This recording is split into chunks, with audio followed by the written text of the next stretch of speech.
प्रणालियां जैसे telephone, telegraph और सड़कें तहस नहस हो जाती हैं। इस सूरत में प्रभावित क्षेत्रों में राहत और पुनर्वास के कार्यों को जारी रखना और भी मुश्किल हो जाता है। ऐसे गंभीर हालात में हैम रेडियो बहुत अहम भूमिका निभाता है। इसकी खासियत यह है कि कई हैम रेडियो ऑपरेटर एक बड़े नेटवर्क का हिस्सा हैं, जिसके जरिए ये एक दूसरे से संपर्क कर सकते हैं। यह टेक्नोलॉजी बहुमूल्य समय और जीवन बचाने में उपयोगी सिद्ध हुई है। किसी भी प्राकृतिक आपदा से हुए नुकसान के विस्तार का सही अनुमान लगाना आवश्यक है। इस संदर्भ में उपग्रह द्वारा लिए गए चित्रों का उपयोग किया जाता है। इससे बचाव और पुनर्वास कार्य को सुनियोजित रूप देने में सहायता मिलती है। इस टेक्नोलॉजी के जरिए दुर्गम क्षेत्रों के आंकड़े भी हासिल किए जाते हैं।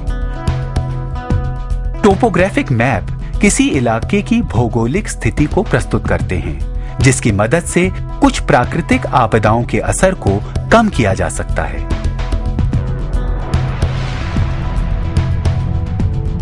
लेकिन क्या इन तबाहकुन कुदरती हादसों को रोकने का कोई तरीका है? क्या हम इनसे अपना बचाव पूरी तरह कर सकते हैं? जवाब है जी नहीं।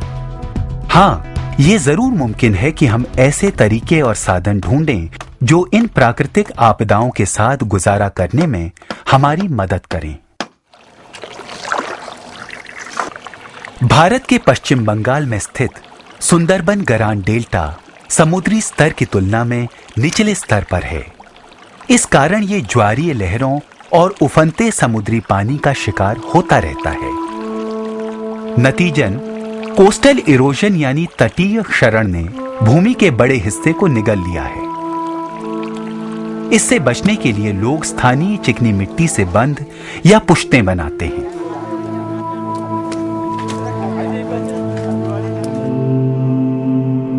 राजस्थान के जोधपुर जिले में वाटर हार्वेस्टिंग यानी जल संग्रहण की पारंपरिक संरचनाएं पानी की कमी को दूर करने में काफी फायदेमंद साबित हुई हैं।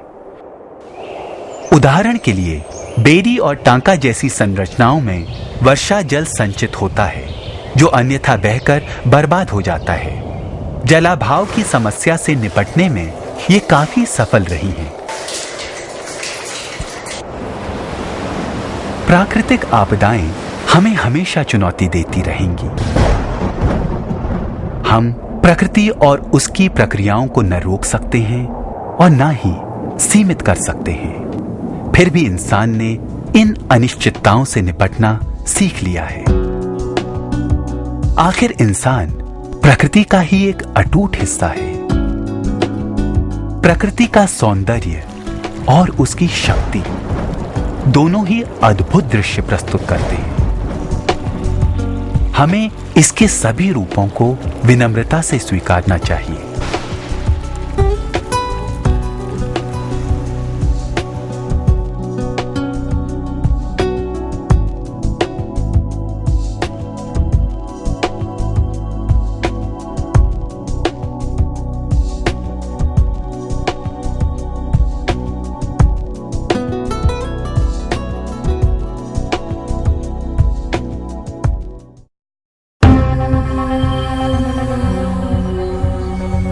अगले सप्ताह कहानी धरती की में देखिए पर्यावरण और स्वास्थ्य की पारस्परिक निर्भरता।